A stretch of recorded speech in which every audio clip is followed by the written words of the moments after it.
रो रही थी लेकिन अब सच में रोने लगी। अभी तक बोल रही थी कि मर गए, अब बोल रही है अरे ये मरे नहीं है, ये जिंदा है। गांव वाली माता बोली अरे सिटानी चिंता मत करो, बड़ा दुख पड़ा है तुम पर, ये मरा नहीं है, ये सिधर गए हैं, चले गए हैं, अपने अपने प्रकार से इसे सांत्वना दे रही है। ये तो सच्ची बोल रही है कि मरे नहीं है, लेकिन अब गांव वाले माने नहीं, क्योंकि अब कोई मरता है तो माताएं कुछ ऐसी कहती हैं। तो लोगों कई बार अरे इसे छोड़ दो, पता है कि मर गया है, फिर भी कहे अरे छोड़ दो ये यहीं पर, ऐसे बोलते हैं। तो ये भी बोली, तो गांव की माताएं अरे मरी नहीं है, कोई बात नहीं है, कहने दो। अंत में महाराज सेठ ध्यानचंद के लिए अर्थी पर लिटाया, बांधा, और जब ले जाने लगे इसकी पत्नी और जोर से अरे मरी नहीं है, जिंदा है, छोड़ दो उसे, छोड़ दो। लेकिन काय को छोड़ देना। अब देखो, लेकिन दानचंद जैसा कंजूस भी महाराज होना बहुत मुश्किल है। दानचंद जैसे ही गया सब व्यवस्थाएं हो गई, अर्थी पे रख दिया, और दानचंद में आग ही लगने वाली थी।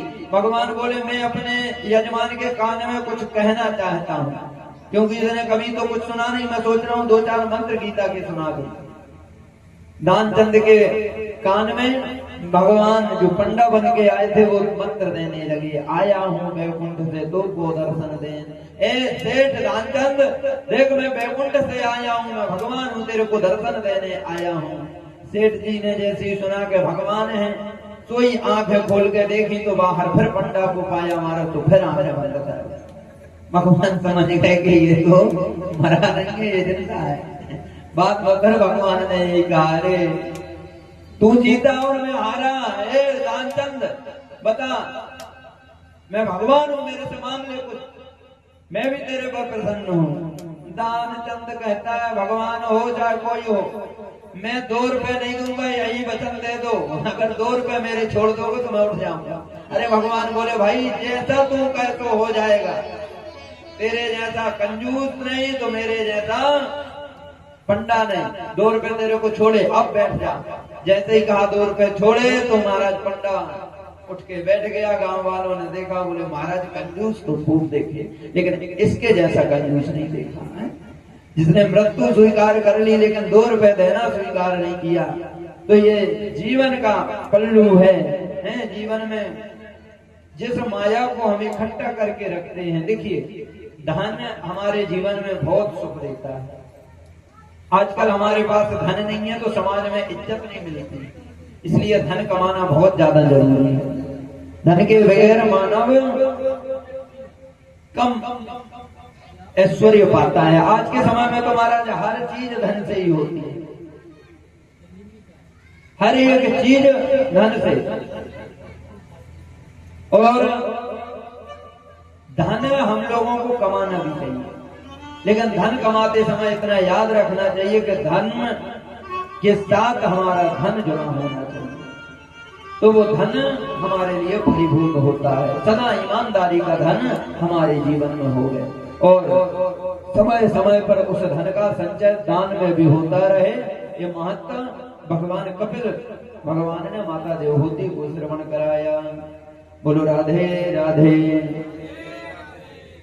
इन्हीं अब देखिए कपिल भगवान ने जब उपदेश दिया तो माता देवहूति गंगा का रूप लेकर वहां बहने लगी, और भगवान कपिल जो हैं वो गंगा सागर क्षेत्र में जाकर विराजमान हो गए। आज भी मकर संक्रांति के समय हम सभी भारतवर्ष के जितने भी भक्त हैं गंगा सागर तीर्थ जाते हैं और भगवान कपिल का पावन दर्शन करते हैं और भगवान की कृपा को प्राप्त करते हैं। बोलिए कपिल भगवान की। तो ये तो रहा महाराज कपिल उपाख्यान। आगे चल के मनु महाराज की अन्य बेटियों का वर्णन और आया। मनस्ते सत्य रूपश्चा तीव्र कन्यास्त न जायते आकुते देवहूतिश्च प्रसूति श्रोतोविता। मनु महाराज कहते हैं, मनु महाराज की जो मंझली बेटी है और जो बड़ी बेटी है, इनके वंश का विस्तार अब पुनः करने लगे। मनु महाराज की बड़ी बेटी का नाम है आकृति। आकृति का विवाह रुचि प्रजापति के साथ हुआ, जो पुत्री का धर्म का आश्रय लेकर इनके ही घर में साक्षात यज्ञ नारायण प्रकट हुए। बोली यज्ञ भगवान की। यज्ञ नारायण का विवाह दक्षिणा रूपी कन्या के साथ संपन्न हुआ, इसलिए हर प्रत्येक यज्ञ में मेरे अपन को दक्षिणा देना अनिवार्य होता है। बिना दक्षिणा का यज्ञ अधूरा माना जाता है। सुखदेव जी कहते हैं, परीक्षित मैत्रेय मुनि विदुर जी को यह प्रसंग सुनाते हुए बोले, हे विदुर, देवहूति माता की जो 9 बेटियां हैं उनमें से अनसुईया का विवाह अत्रि मुनि के साथ संपन्न हुआ, और अत्रि मुनि के यहाँ जब कोई संतान नहीं हुई तो तीनों देवताओं को ध्यान लगाकर बुलाया। तो एक को चिंतन करने से 3 देव प्रकट हुए। जब तीनों प्रकट होकर आए तब अत्रि मुनि बोले, महाराज मैंने एक को बुलाया और आप 3 आए। भगवान बोले, अत्रि हम देखने में तो 3 हैं लेकिन वास्तवता में 1 है, इसलिए हम एक ही मान लीजिए। अब बताइए क्या चाहिए? तब मुनि बोले, महाराज हम तो आपके जैसे पुत्र की कामना करते हैं, आपके जैसा बालक मेरे को मिल जावे, यही हम अपने जीवन में चाहते हैं। तब तीनों देवताओं ने आशीर्वाद दिया और तीनों देवताओं ने देखते ही देखते बालकों का स्वरूप दिया। ब्रह्मा जी के अंश से भगवान चंद्रमा का अवतार हुआ, शिव जी के अंश से दुर्वासा जी का अवतार हुआ, और भगवान नारायण के अंश से भगवान दत्त का प्रकट उत्सव हुआ। बोलिए दत्त भगवान की। इस प्रकार से भगवान ने अत्रि मुनि की कामना भी पूर्ण करी। सोमभद्रो ब्राह्मणो सेना दत्तो विष्णु न योगताम दुर्वासा शंकरो रीता निवत्रम ना प्रयोजना। भगवान जी ने यहाँ पर तीनों स्वरूप बालक स्वरूप में लिए। मैत्रेय ऋषि कहते हैं, विदुर जी सबसे छोटी बेटी का नाम है प्रसूति, और प्रसूति का विवाह दक्ष प्रजापति के साथ संपन्न हुआ, और दक्ष की 16 कन्याओं का यहाँ वर्णन आता है। आगे चल के 16 कन्याएं दक्ष के यहाँ हुई, तो 16 कन्याओं में से 13 कन्याएं जो हैं वो धर्म की पत्नी बनी। धर्म की मूर्ति नामक पत्नी के गर्भ से भगवान नर और नारायण प्रकट हुए। बोलिए नर और नारायण भगवान की जय हो। मूर्ति के यहाँ से नर और नारायण प्रकट हुए। उन 16 कन्याओं में से ऋषि रूप प्रकट करने के बाद में बद्रीनाथ में आज भी ये विराजते हैं। और एक बेटी का विवाह पितरों के साथ संपन्न किया जिसका नाम है सुधा। एक बेटी का नाम अग्निदेव को किया जिसका नाम है स्वाहा, और एक बेटी का विवाह भगवान शंकर के साथ किया जिनका नाम है माता सती। बोलिए शंकर भगवान की। तो इस प्रकार से आगे का विस्तार भी हुआ, लेकिन सुखदेव स्वामी कहते हैं, परीक्षित भगवान शंकर के यहाँ कोई भी संतान ना हो पाई।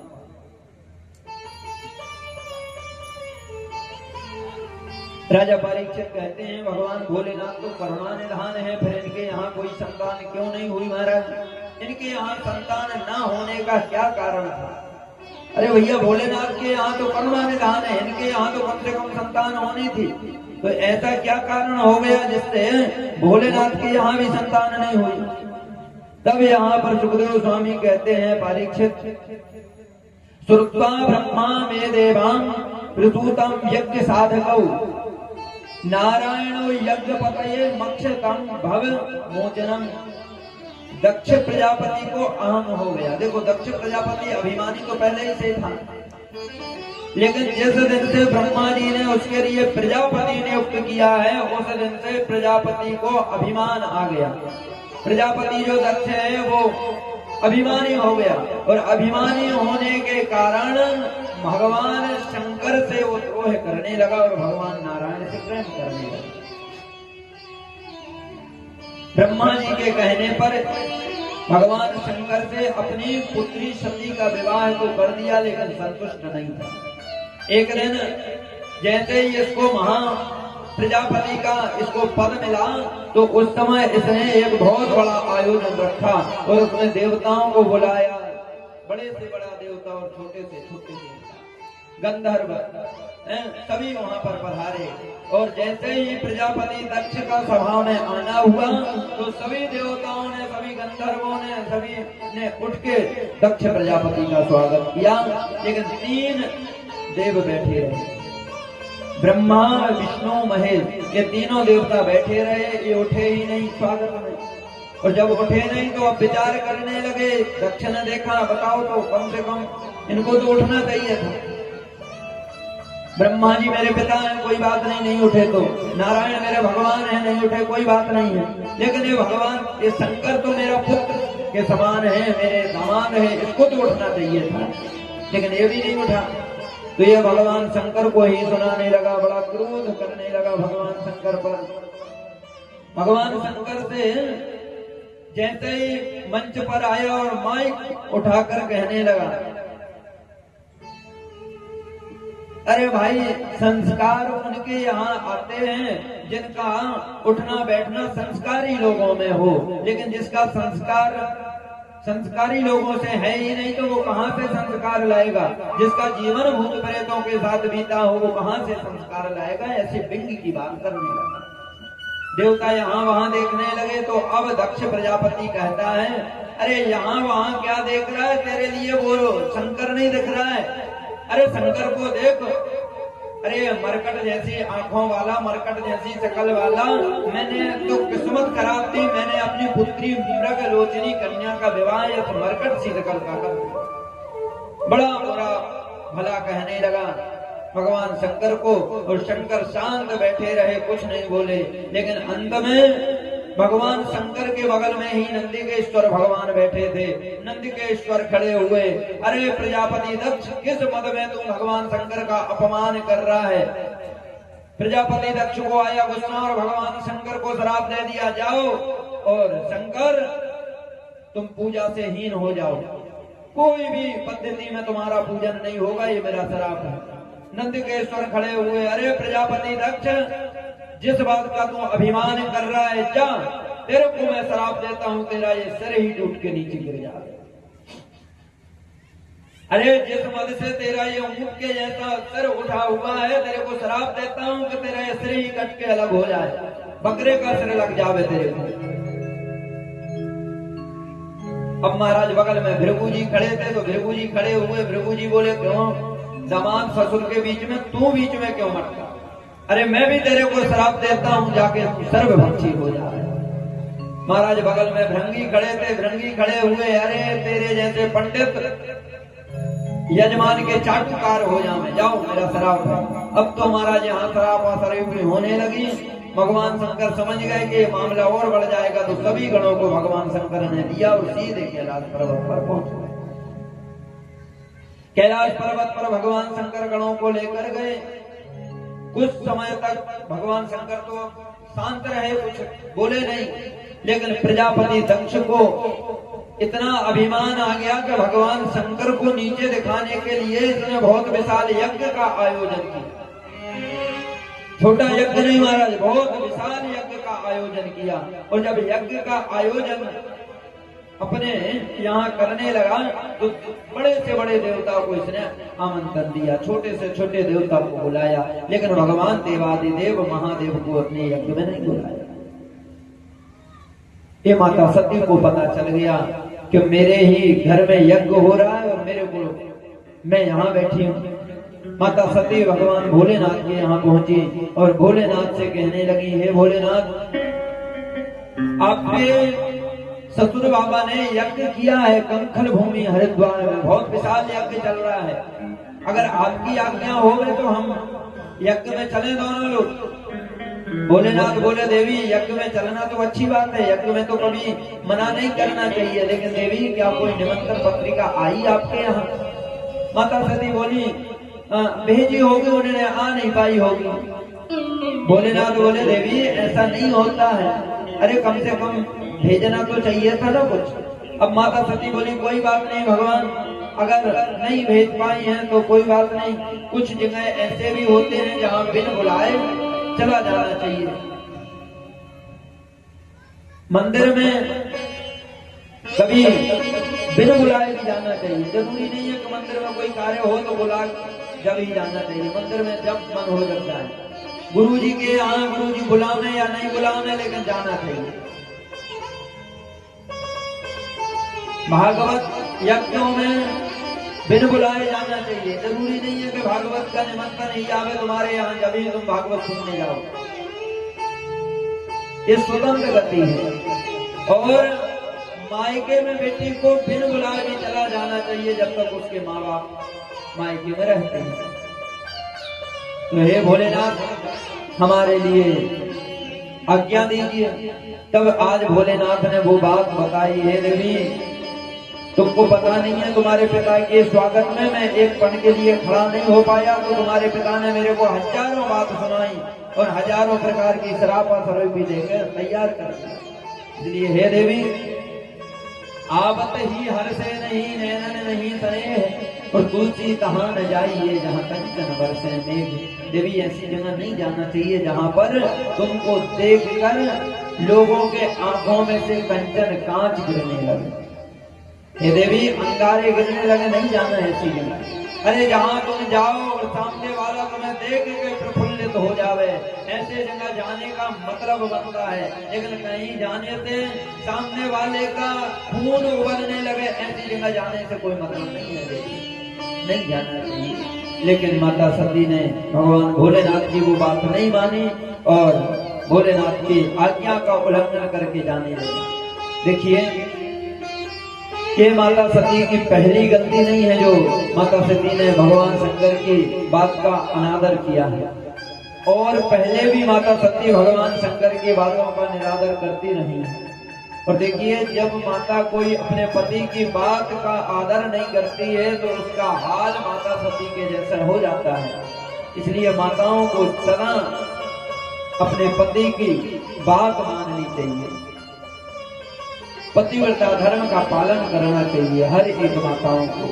और पुरुष को भी चाहिए कि वो माताओं के सदा सम्मान करे। ये तो विवाह में भी वचन दिए जाते हैं, लेकिन आजकल वो वचन को मानता नहीं है कोई। इसमें भी वचन है कि भाई किसी के सामने मेरी बेइज्जती नहीं करोगे। अगर ये तुम वचन देने को तैयार हो तो मैं आपके दाएं अंग बैठने के लिए स्वीकार होती हूँ, ये भी वचन आता है। तो माताओं को चाहिए कि वो पति का सदा सम्मान करें, और पति को चाहिए कि वो सदा माताओं का, अपनी पत्नियों का सम्मान करें। माता सती भगवान शंकर के बार बार बताने पर भी सती ने नहीं मानी। बाबा तुलसी कहते हैं एक बार त्रेता युग माही शंभु गए कुंभज सिपाही। एक बार त्रेता युग माही शंभु गए कुंभज सिपाही।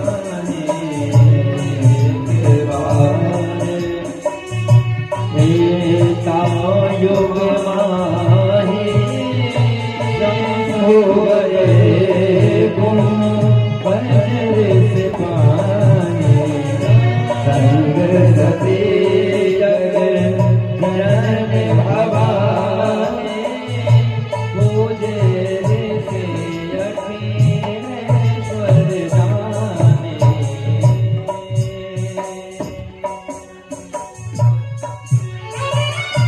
देखिए पहली बार की बात नहीं है, माता सती को लेकर भगवान शंकर कहा कुंभज ऋषि अगस्त ऋषि के यहाँ कथा सुनाने के लिए, और अगस्त ऋषि ने जगत जननी को जान के और भगवान शंकर को परम पिता मान के पूजन किया।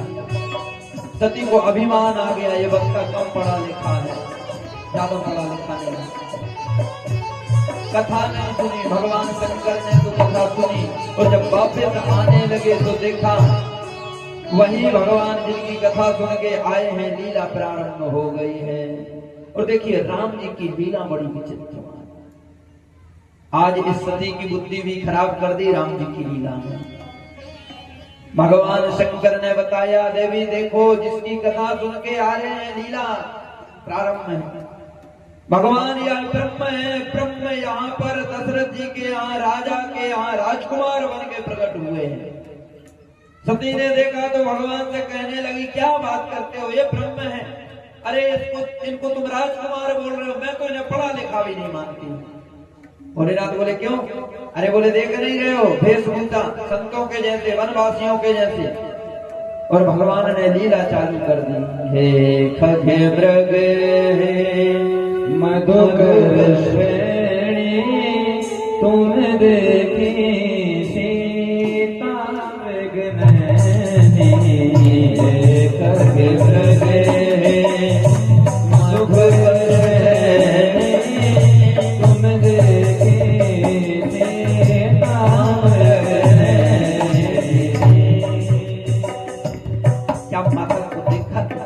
सीता को देखा, किससे पूछ रहे हैं? पृथ्वी से पूछ रहे हैं, जड़ चेतन का बोध नहीं है, वृक्षों से पूछ रहे हैं, पक्षियों से पूछ रहे हो, देखा है तुमने? ये राजकुमार है, पढ़े लिखे भी नहीं है, क्या वो बताएंगे? भगवान भोलेनाथ बोले भरोसा कैसे होगा, बोलो परीक्षा ले। भोलेनाथ बोले जाओ परीक्षा ले लो। और भोलेनाथ तो तपस्या में बैठ गए और सती गई परीक्षा लेने। जानते हो माता सती ने माता सीता का रूप लिया, तो माता सीता का रूप लेकर भगवान राम जी के आगे आगे चलने लगी। भगवान समझ गए कि ये सीता नहीं है। जैसे ही सीता माता का रूप सती ने लिया और भगवान को प्रणाम करने लगी, उसी समय भगवान की दृष्टि सती पर पड़ी। तो कहते हैं कि मायापति के सामने किसी की माया नहीं चलती है। सती ने भेष माया से माता सीता का बनाया, भगवान राम की दृष्टि पड़ने से सीता का भेष छूट गया और सती का रूप प्रकट हो गया। सती घबराने लगी, ये तो सच की ब्रह्म है हमारा। भगवान राम कहते हैं, हे जगत जननी, इस घोर जंगल में आप कैसे भटक रही हैं? मैंने अपनी सीता को यहाँ छोड़ा था, मारीच आया सोने की मृग बनकर। देखिए लोग कहते हैं कि बताओ भगवान ने हिरण का शिकार किया। अरे भैया भगवान ने हिरण का शिकार नहीं किया है। भगवान तो जब समझ गए थे राक्षस आया, जब इसने रूप लिया, क्योंकि भगवान मायापति हैं और मायापति के सामने किसी की माया नहीं चलती। अरे हम तुम बता सकते हैं कि कोई सोने का मृग थोड़ी सोने की हिरण होती है यजमान? तुम्हारे ही सामने आकर कोई सोने की हिरण फिरने लगे, क्या मानोगे तुम हिरण है? तो जब हम जानते हैं तो क्या वो परमात्मा नहीं जान पाया होगा कि हिरण नहीं ये राक्षस है? भगवान को बताया कि ये हिरण सोने का है, भगवान जानते हैं कि ये हिरण नहीं ये राक्षस है। और सुनो, भगवान जब हिरण के पीछे मारने को दौड़ रहे हैं, उसी समय हिरण पीछे मुड़ मुड़ के भगवान को देख रहा है। रावण ने कहा, मारीच से जाकर सोने के हिरण बन जाओ और राम तुम्हारे लिए मारने को आए या लेने आए, इतने में मैं सीता का हरण कर ले जाऊं। मारीच ने कहा, ये रावण अभी भी समय है, वो ब्रह्म है। सुबाहु और मारीच गया, सुबाहु को मार दिया, मारीच को बिना फल का बाण मारा। मारीच कहता है, सरकार मैं एक बार उबर के आया हूँ, वो कोई साधारण मानव नहीं है। रावण अभी भी मान जाओ बात को, शरणागति स्वीकार कर लो। रावण बोला, अगर तू मेरे उनके हाथ से बचेगा, मेरे हाथ से मर जाएगा। तो मारीच भी विचार करने लगा कि जब मरना ही है तो इस राक्षस के हाथ से मरने से अच्छा है कि मैं राम के हाथ से मरूं। और मारीच ना चाहते हुए भी सोने का मृग बन के आया। सोने का मृग बन के आया, माता सीता की दृष्टि गई। माता सीता कहने लगी, ये कितना सुंदर मृग है, हे प्रभु आप इसको लाके दे दीजिए। तो देखिए ये क्या है कि माया है, और माया के बंधन में जो फंस जाता है तो मायापति उसे उबार देते हैं। कंचन मृग बन के आया, ये कंचन का मृग बन के आया और भटकाए किसे रहा है? मायापति। राम जो है वो माया के स्वामी है, मायापति है वो, और उसको माया से प्रभावित करने आए। कंचन मृग बन कर आया, सीता का अपहरण कराने, माया का मारीच चला मायापति को भटकाने, माया का मारीच चला मायापति को भटकाने। कंचन मृग बन कर आया, कंचन मृग बन कर आया, सीता अपहरण कराने, माया का मारीच चला मायापति को भटकाने, माया का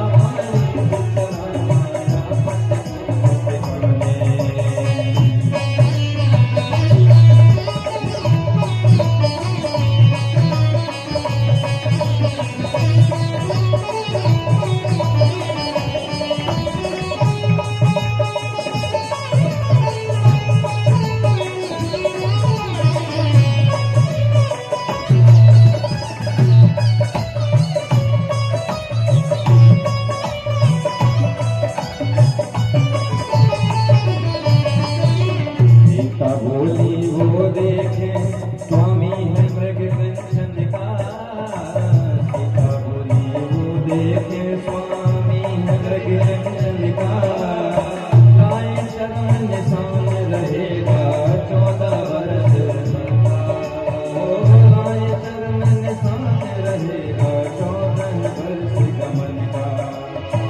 सिय माया के माया का मृग, सिय माया के राम मुस्काने, माया का मारीच चला मायापति को भटकाने, माया का मारीच चला मायापति को भटकाने।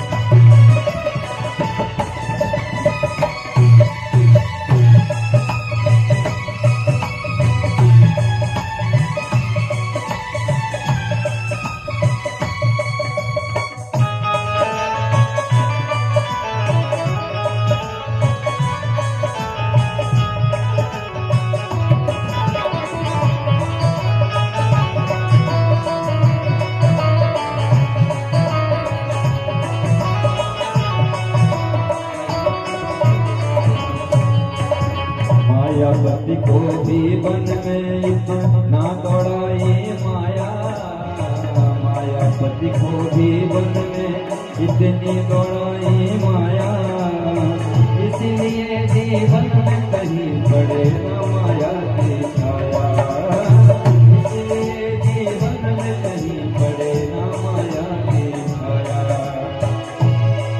हो रही नशा जो जगे को से, रही नशा जो जगे को उसने मायापति को नचाया, माया का मारीच चला मायापति को भटकाने, माया का मारीच चला मायापति को भटकाने। कंचन मृग बन कर आया, कंचन मृग बन कर आया, सीता का अपहरण कराने, ओ माया का मारीच चला मायापति को भटकाने, माया का मारीच चला मायापति को भटकाने।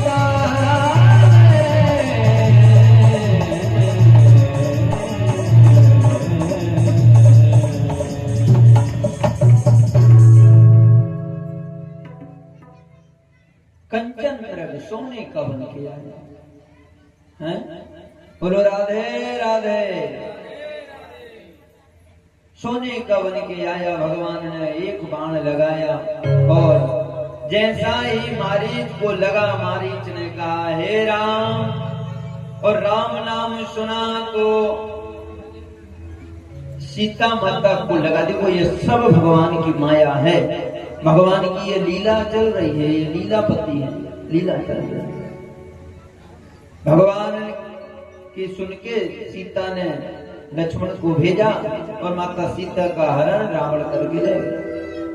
भगवान ने सब कुछ बता दिया सती को। सती घबराने लगी, तो सच के ब्रह्म है, अब क्या करें।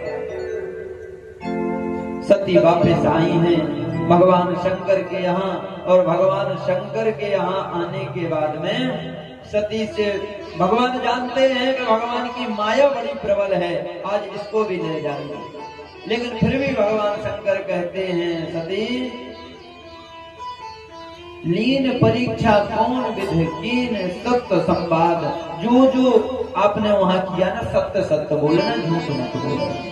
लेकिन जानते हो माता सती ने यहाँ पर भी झूठ बोल दी, यहाँ सच नहीं बोला। भगवान शंकर के प्रभाव को जानने के बाद भी ये क्या, यह भगवान की माया ने सती की बुद्धि खराब कर दी। माता सती जानती है कि मेरे भोलेनाथ सर्वशक्तिमान है, वो जान लिए हैं कि क्या तुमने किया है। प्रभु अंतर्यामी है, वो सबकी बात जानते हैं, जान लिया है। फिर भी सती ने झूठ बोला। कछु ना परीक्षा लेन गुसाए, कछु ना परीक्षा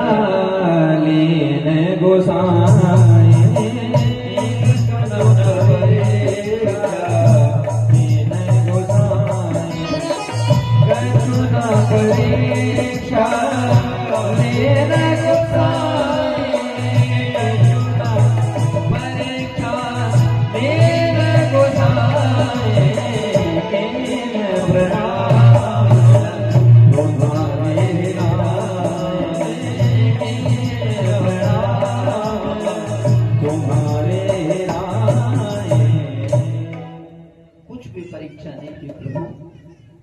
झूठ बोल दिया, कुछ भी परीक्षा नहीं दी। भोलेनाथ बोले इतनी ज्यादा ये सही तो नहीं है कि इसने परीक्षा नहीं ली होगी।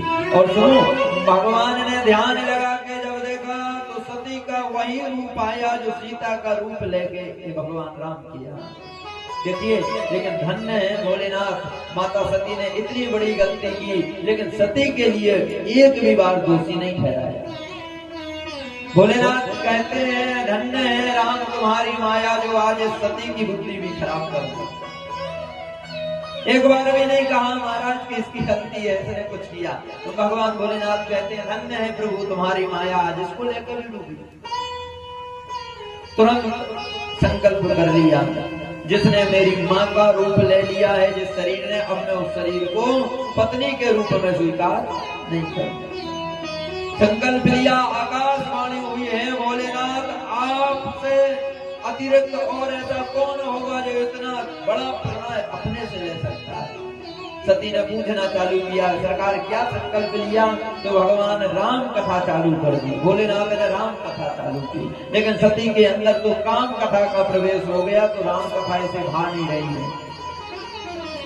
जैसे ही कैलाश पर्वत पर पहुंचे तो माता सती बगल में बैठने लगी। भोलेनाथ ने सम्मुख आसन दीन, भवानी सामने ही आसन दिया।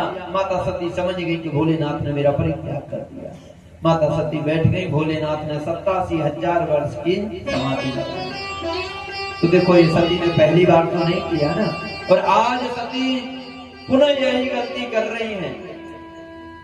भगवान भोलेनाथ बोले देवी नहीं जाना, लेकिन सती नहीं मानी और भगवान को बिना आज्ञा से ही अपने मायके को जाने लगी। अंत में भगवान ने अपने गणों से कहा जाओ माता जी को छोड़ के आना। जैसे ही महाराज महल में पहुंची हैं सती, तो सती का ज्यादा किसी ने स्वागत नहीं किया है। जैसे कि रिश्तेदार आते हैं हमारा, तो वैसा नहीं। साधर मिली भले ही एक माता, भवन मिली बहु मुस्काता।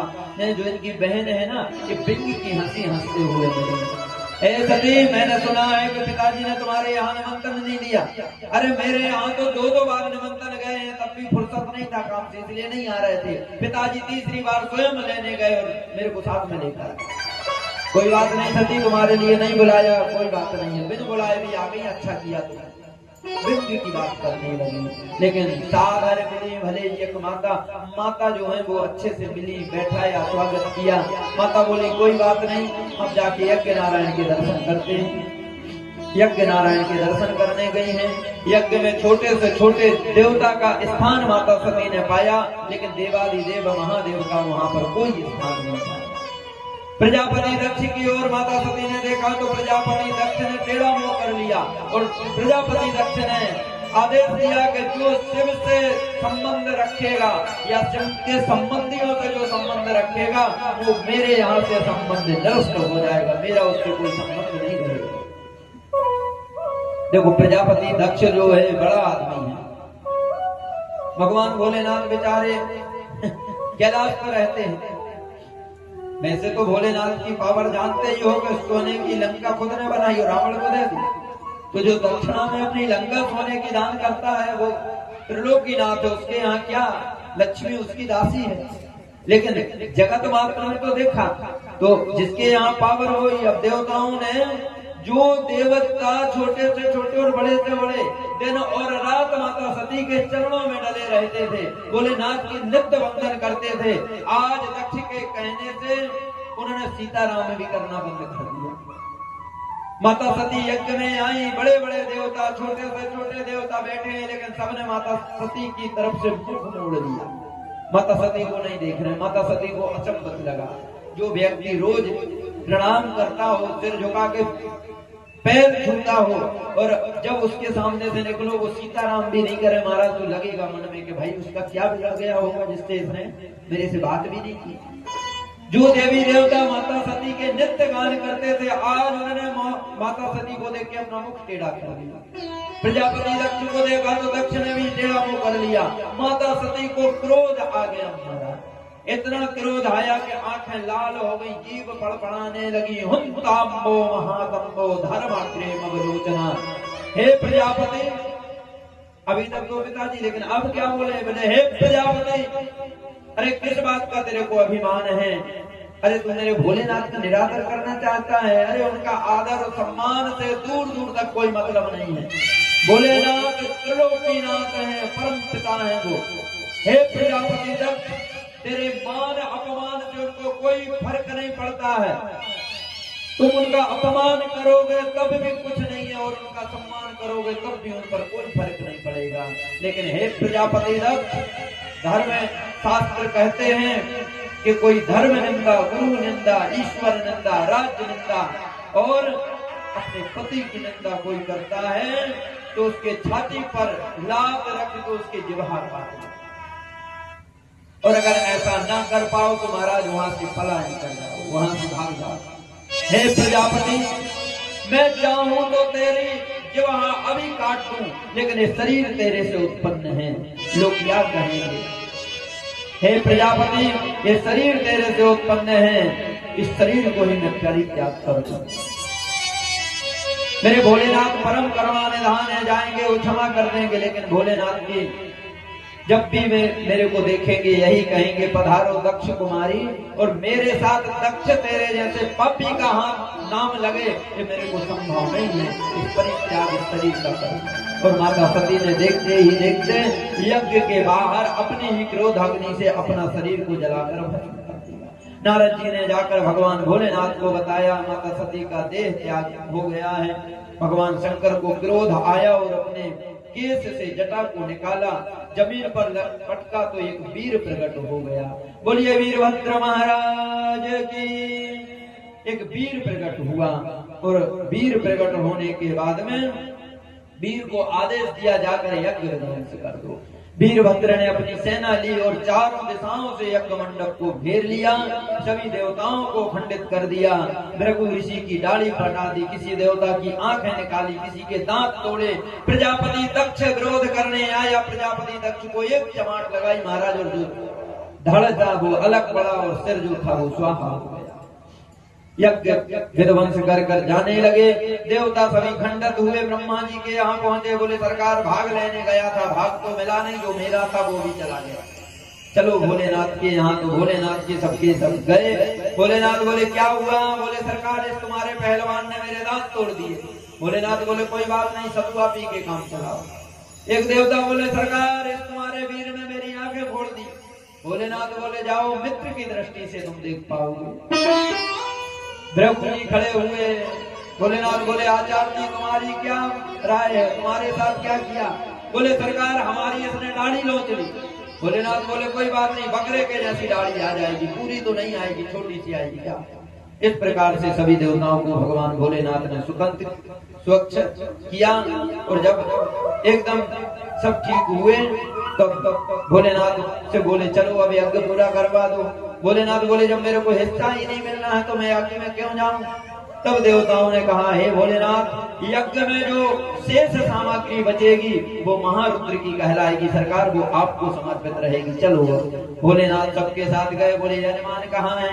बोले यजमान का धड़ ये पड़ा है और इस पहलवान ने सिर स्वाहा कर दिया है, अब क्या किया जाए? बोले कोई बात नहीं। तो भगवान भोलेनाथ को नंदिकेश्वर की बात याद आई। नंदिकेश्वर ने श्राप दिया था कि जाके बकरे का सिर लग जाए।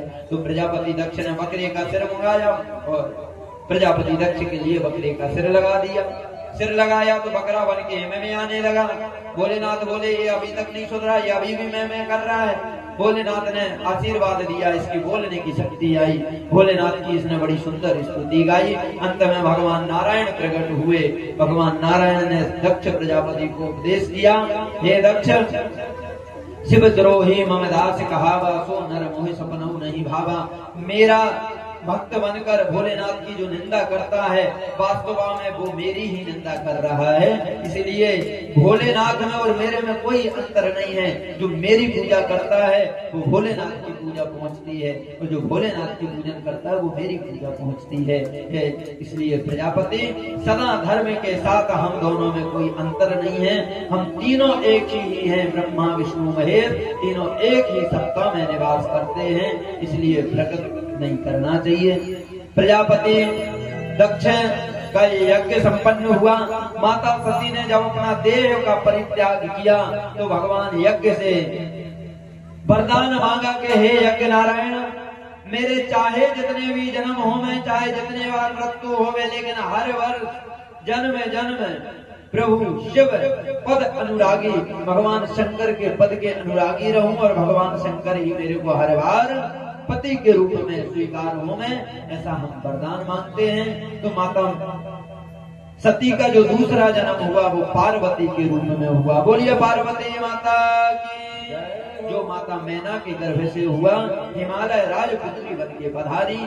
एक दिन हिमालय के यहाँ ब्रह्मा जी का आना हुआ। ब्रह्मा जी जैसे ही आए तो ब्रह्मा जी से माता मैना ने बताया, मेरी पुत्री का हाथ देख के बताइए महाराज इनमें दुर्गुण कौन कौन से हैं, इसमें अवगुण बताइए। अवगुण मेरी पुत्री के हाथों की रेखाओं में अवगुण कौन कौन है वो बताएं। तब भगवान ब्रह्मा जी ने माता पार्वती के गुणों को बताना चालू कर दिया। हे माता, ये जगत जननी कहलाएंगी, ये जगदम्बा कहलाएंगी, बड़े बड़े पतिव्रता नारियां, इनका ही पतिव्रता धर्म के द्वारा इनका पूजन करके अपना पतिव्रता धर्म बचाएंगी। हे माता, इनके जीवन में अनेकों नाम होंगे, ये अनेकों प्रकार की धर्म ध्वजा लहराएंगी, अनेक प्रकार के इनके नाम होंगे। तो माता मैंने बोली, हे नारद जी, अब गुण पूछे हैं मैंने, इनके अंदर अब गुण कौन कौन से हैं, इनके अंदर दुर्गुणों का खान बताइए, गुण नहीं बताना है। नारद जी बोले जब अवगुण है ही नहीं है तो इनमें अवगुण मैं बताऊं क्या? लेकिन हाँ, इनके पति में अवगुण है, इनके जो पति रहेंगे वो अवगुण रहेंगे। माता बोली अवगुण पति में क्या रहेंगे? बोले जो पति रहेगा वो निरंकार में रहेगा महाराज, जिसके कोई माँ बाप नहीं रहेंगे, कोई घर व्यवहार नहीं रहेगा, जिसके लिए कोई वस्त्र शरीर में नहीं रहेंगे, कोई संसार से ज्यादा लेना देना नहीं रहेगा। ऐसा नारद जी ने बताया तो माता सती को लगा कि अमान्य रहेगा, संसार में उसकी कोई इज्जत नहीं रहेगी। नारद जी ने जैसा बताया उसके ही प्रतिकूल माता मैना ने समझा, विपरीत समझ लिया है। कहा कि इनके कोई माँ बाप नहीं होंगे, तो शायद माता को लगा ये इनके माँ बाप नहीं होंगे, अनाथ होंगे हैं। इस प्रकार से विपरीत समझ के बार बार नारद जी ने ये बताया, लेकिन मैना वही समझी। तब नारद जी ने कहा एक काम करिए, जितने गुण इनके पति में मिल रहे हैं सबके सब गुण भगवान भोलेनाथ से मिल रहे हैं, आप भोलेनाथ से इनका पानी ग्रहण करा दीजिए। मैना ने कहा तो ठीक है, चलो भोलेनाथ के यहाँ। और सभी ऋषिगण सभी देवता गए भोलेनाथ के यहाँ, और भोलेनाथ के यहाँ मंगलमय विवाह की तैयारी होने लगी। बोलो राधे राधे। भोलेनाथ का ये विवाह की तैयारी हुई और भोलेनाथ भगवान नारायण भोलेनाथ के यहाँ पहुंचे। भोलेनाथ से कहते हैं, हे भोले बाबा, आपका विवाह की तैयारी चल रही है और आप भी तैयार होइए, सब लोग। तुम्हारा यहाँ बारात सब तैयार होने लगी। और सुनो, बारात में यही होता है, दूल्हा बेचारा सबसे बाद में तैयार होगा, लेकिन बाराती सबसे पहले तैयार होकर भगवान के यहाँ पहुंचे देवतागण। भगवान क्या करना है? अब भैया बैठक हुई। बोले अगर इन भूतों के साथ, भूत प्रेतों के साथ हम जाएंगे तो हमारी इज्जत नहीं होगी। अरे भूत प्रेतों को देख के लोग भाग जाएंगे, फिर हमारा क्या स्वागत होगा? तो देवताओं ने कहा कि भूतों को लेकर नहीं जाएंगे बारात में। भूत बेचारे दौड़ के भगवान नारायण के शरण में गए। बोले सरकार आप ही हो जो हमारे लिए कृपा करोगे। भगवान बोले क्या? बोले सरकार मैं अपने मालिक की बारात में जाना चाहता हूँ, भोलेनाथ की बारात में मैं भी जाऊंगा। तब भगवान बोले कोई बात नहीं। और भगवान नारायण ने सभी देवताओं को लिया, सबने अपने अपने रथ हाथियों को सजाया और बारात लेकर एक दिन पहले ही पहुंच गए। संध्या काल हो गई, बेचारा दूल्हा ऐसे बिना वस्त्रों के बैठा है। अभी दूल्हा की कोई बारात की तैयारी नहीं है, ना तो गाड़ी आई है भोलेनाथ की, ना भोलेनाथ की शेरवानी आई, ना कोई ब्यूटी पार्लर वाला आया, कुछ नहीं है, ऐसे ही बैठे हैं भोलेनाथ बेचारे। अब भोलेनाथ ने बोला क्यों भाई, कोई ब्यूटी पार्लर वाला आया? सब लोग हाथ में जोड़ के बोले, बोले सरकार यहाँ अभी कोई ब्यूटी पार्लर वाला नहीं आया है। जो ब्यूटी पार्लर वाले थे वो ब्यूटी पार्लर करके पहले ही पहुंच गए हैं। भोलेनाथ बोले अच्छा तो कोई है नहीं है? तो बेचारा एक बूढ़ा सा भूत प्रकट खड़ा होगा। बोला सरकार आपकी आज्ञा हो तो मैं आपका ब्यूटी पार्लर कर दूं। मैं जब जिंदा था तो मेरी दुकान ब्यूटी पार्लर की थी, मैं ब्यूटी पार्लर चलाता था। अगर आज्ञा हो जावे तो मरने के बाद आज तक मैंने ब्यूटी पार्लर नहीं किया है, सरकार आपका ब्यूटी पार्लर मैं कर दूं। भोलेनाथ बोले राम तेरा भला करे भाई, तू ही कर दे ब्यूटी पार्लर। गया महाराज और जलती हुई चिता में से भस्म ले आया, पाउडर समझ के पूरे शरीर में लेप दी भोलेनाथ। एक गया भूत दौड़ के और महाराज बोला अभी तो कमी है, गले में हार नहीं है। महाराज कालिया नाग ले आया और गले में लटका दिया। एक बोला अभी भी कमी है कानों की कुंडल की, तो गया तो बिच्छू पकड़ लाया और टंके से उल्टा लटका दिया, बिच्छू लगा दिया।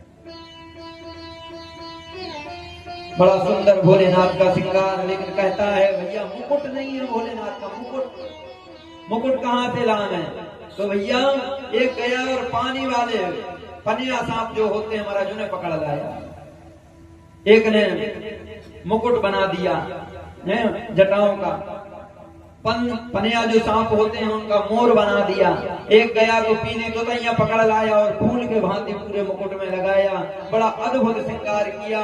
लेकिन जैसे ही बोले हाँ भोलेनाथ अब तो बड़ा अद्भुत श्रृंगार हो गया। एक बोला काय का अद्भुत श्रृंगार हो गया? दूल्हा तो बिल्कुल नंगा खड़ा हुआ है। अरे इसमें वस्त्र नहीं है पहनने को, अच्छा लगेगा ऐसा बारात में जाएगा तो एक गया महाराज तो भगवान की बागंबर ले आया और बागंबर लपेट, लेकिन बागंबर बेचारा छोड़कर तो नीचे गिर जाते। तो एक गया तो घोड़ा पछाड़ सांप ले आया, वो बड़ा वाला था, उसको लाके कमर में बांध दिया। कान में बोलता है सुन रहे, चाहे मैं नचूं चाहे गाऊं चाहे कुछ भी करूं, लेकिन तेरे को ना हंसना है, ना डुलना है, ना हिलना है, ना नचना है। अगर तू थोड़ा भी हल डुल गया तो यजमान बेइज्जती हो जाएगी भरी सभा में, बागंबर नीचे गिर जाएगा। तेरे से ही भोलेनाथ की इज्जत बची हुई है। तो भोलेनाथ के लिए बड़ी सुंदर से बांध दिया। अब सब श्रृंगार भोलेनाथ का अद्भुत हुआ।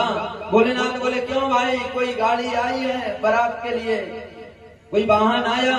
बोले सरकार अभी तो कोई नहीं आया। नंद के ईश्वर बोले सरकार कोई नहीं आएगा, मेरे ऊपर बैठो मैं बारात में लेके चलता।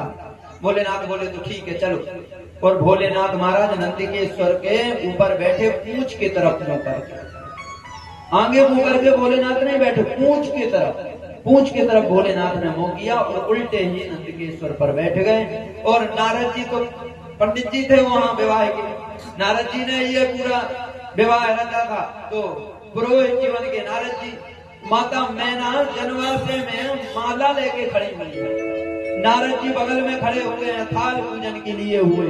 भोलेनाथ निकल पड़े बारात देखने के लिए, नन्हे नन्हे बाल गोपाल महाराज खड़े हुए हैं रोड पर, बारात आएगी, दूल्हा देखेंगे, दूल्हा देखेंगे। हो चली भोले की बरती आई माचल में, चली भोले की बरती आई माचल में, हिमाचल गिरी रे हिमाचल गिरी, चली भोले की बरती आई।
यजमान कैसे खड़े हो गए हो? ये देवता बैठ जा हैं?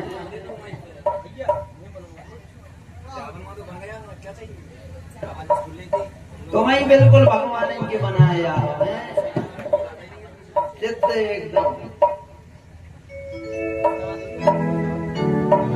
भगवान शंकर का जो ये बारात प्रसंग है ना बड़ा ही पावन है। देखो कथा में तो कम है लेकिन शिव महापुराण में बड़ा विस्तार आता है इसका। और भगवान की जब ये बारात पहुंची तो कुछ लोग जनवासी में भी पहुंचे हैं। जनवासी में स्वागत के लिए जाते हैं ना, तो वैसे स्वागत को पहुंचे। अब बेचारे स्वागत में पहुंचने के बाद में देखा भूत प्रेतों को प्राण बचा के भागे वहां पर। माता से बोले किसी और को भेजो, वहां हम नहीं आएंगे। बालक बेचारे प्राण बचा के घरों में घुसे, दरवाजे बंद किए। क्यों? अरे बोले एक आदमी अंदर घुस गया तो भैया मरना हो जाएगा, बहुत खतरनाक बारात है। सबके सब भाग। यहाँ पर भगवान नारायण ने पहले ही देवताओं से कह दिया है जिसको जो मिल रहा है वो खाओ पियो और चलो, क्योंकि जो पीछे बारात आ रही है कोई तुमसे पानी से पूछने वाला नहीं रहेगा। अब तुम कहो मैं तो लेमन जूस पीऊंगा तो लेमन जूस नहीं मिलेगा, बाद में पानी भी नहीं मिलेगा। उनकी शक्ल देखना। बेचारों ने जो मिला पिया खाया निकले। भोलेनाथ की बारात आई जनवासे में। माता मैना खड़ी दरवाजे पर, बगल में खड़े नारद जी। सबसे पहले देखा कि इंद्र का आगमन हुआ। इंद्र को देख के मैना ने समझा कि यही दूल्हा है। अब का जब समय तो महाराज ये है कि दूल्हा से फोटो भी देख लेते हैं, फिर उसको हम भी दिखाते हैं, फिर जाकर बिटिया भी देखे आती है, बिटिया को देखने दूल्हा भी आ जाता। पहले ऐसा नहीं था महाराज। ऐसा अद्भुत व्यवहार हुआ। इंद्र को देखा, बोले यही दूल्हा है। नारद जी बोले ये दूल्हा नहीं है माता जी। कौन है? अरे बोले नौकर है, ये वहां का मैनेजर मैनेजमेंट संभालता है, नौकर है उनका।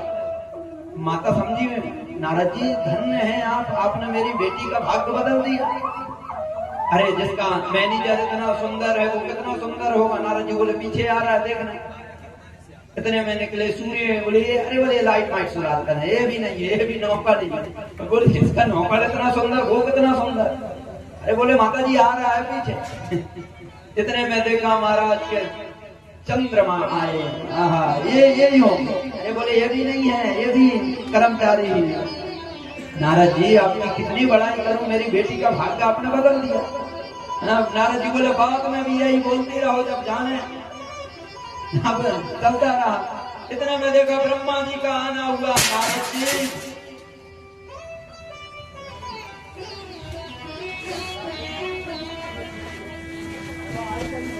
यज्ञ विध्वंस हो रहा है।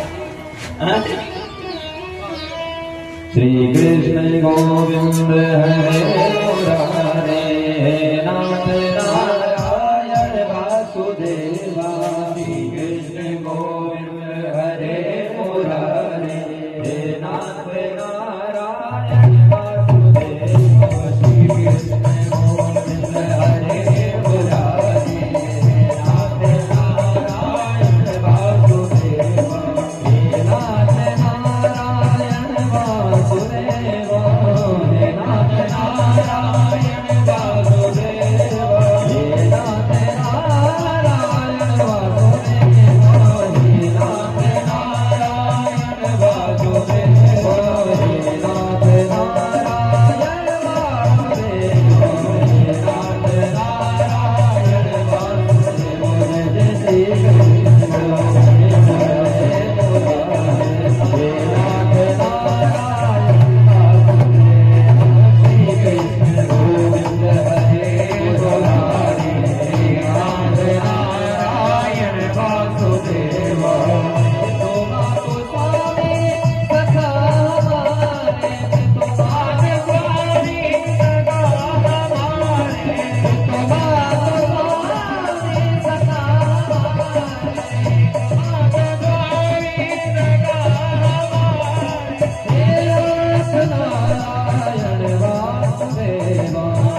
जी का आना हुआ। मैना कहते हैं अभी तक तो दो दो हाथ वाले आते थे, चार चार मुख वाले आने लगे। तो ये बोले नहीं, ये भी नहीं है, ये भी रिश्ते में उनके पिताजी लगते हैं ब्रह्मा। तो बोले जब पिता इतना सुंदर है तो दूल्हा बोले आएगा पीछे। इतने में भगवान नारायण आ गए।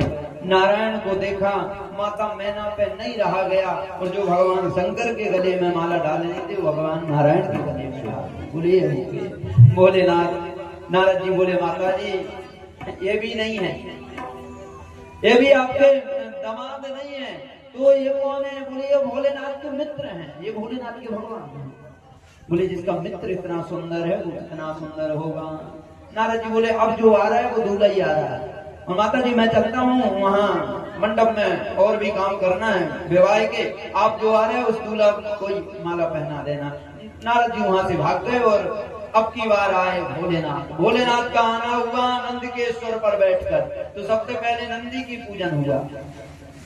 नंदी का जैसे ही पूजन होने लगा तो महाराज बगल में आई खवास, नेंग चाहिए मुझे नेंग, बाद में घोड़ा से उतरने देंगे। भोलेनाथ के बगल में खड़ा तू, उसने भोलेनाथ के निकाला एक सांप नाक में दे दिया, बेचारी प्राण बचा के भागी। पूरा विवाह हो गया, एक बार भी नहीं कहा नेंग चाहिए, एक ही नेंग में फिर दोबारा बोली नहीं तो मेरे को भी अभी नेंग दे दो।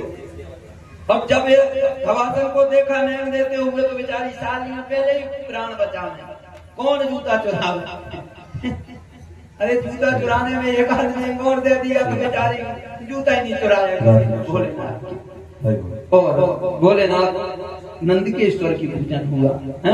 नंदकेश्वर की पूजन होने के बाद में जब नंदकेश्वर को उल्टा किया गया तो भोलेनाथ को आगे किया।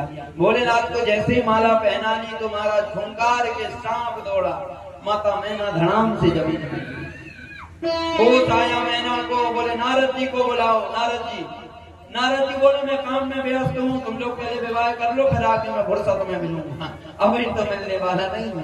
नारद जी कहते विवाह के, बोले बाद में मिलूंगा, टाइम नहीं है अभी।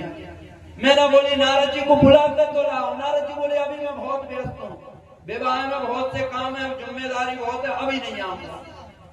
और बेचारे मैना के जो था वो मन हल्का हो गया, रुदन करने लगी। भगवान से बोले सरकार आप इनके मित्र हैं, भोलेनाथ के मित्र हैं आप। आपने तब भगवान नारायण ने भोलेनाथ से प्रार्थना की, है भोलेनाथ लीला बहुत हो गई आपकी, अब आप अपने स्वरूप में प्रकट होइए।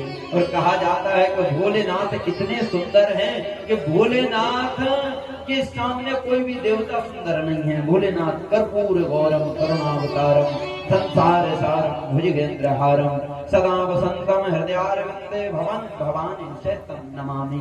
भोलेनाथ से सुंदर और कौन है? ऐसा मंगलमय भोलेनाथ का विवाह प्रसंग है। कैलाश के निवासी नमो बार बार हो, नमो बार बार हो, आयो शरण तिहारी भोले दार दार दो।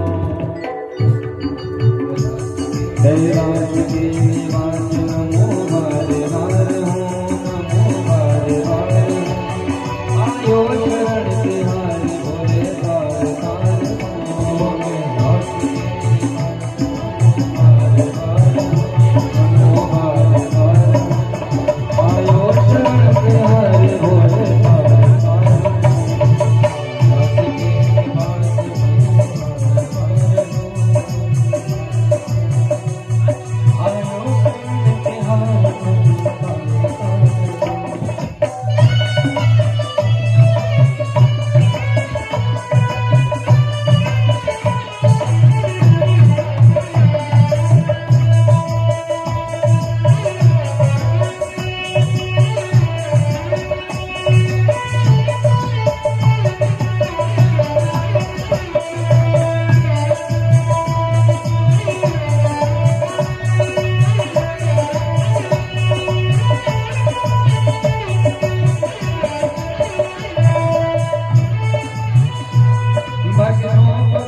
भभूत में खजाना कुबेर का, तपती भभूत में खजाना कुबेर का।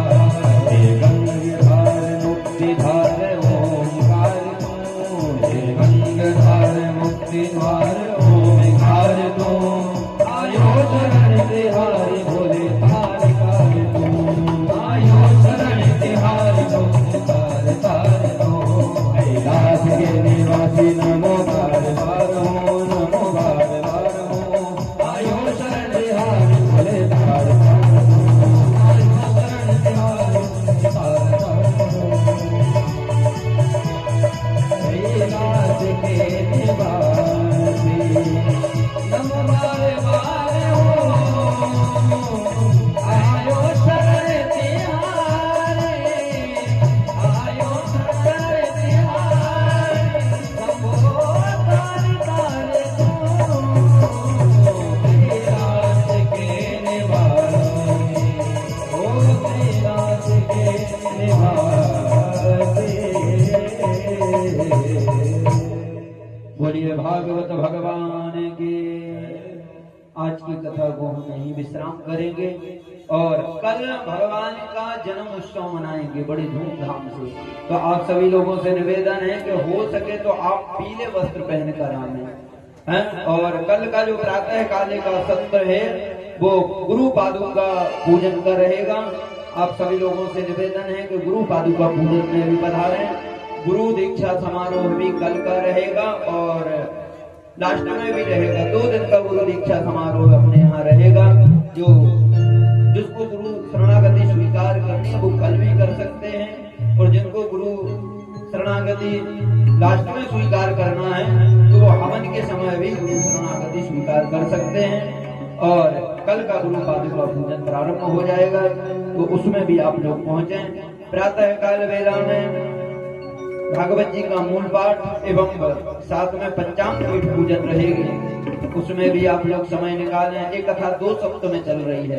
प्रातः काल वेला में भी एक कथा का आयोजन होता है और संध्या काल में भी होता है। तो समय जितना आप लोगों को मिले आप लोग जरूर पहुंचे। संध्या काल वेला में कृष्ण जन्मोत्सव मनाएंगे। आप लोग सभी पीले पीले वस्त्र पहनकर पहुंचे और बड़े मंगलमय भाव के साथ इस उत्सव महाउत्सव में शामिल हों। बोलिए नंद के लाला की, नंद के लाला की। अब सभी लोग अपने अपने स्थान पर खड़े हों और भागवत भगवान की मंगलमय आरती एवं सभी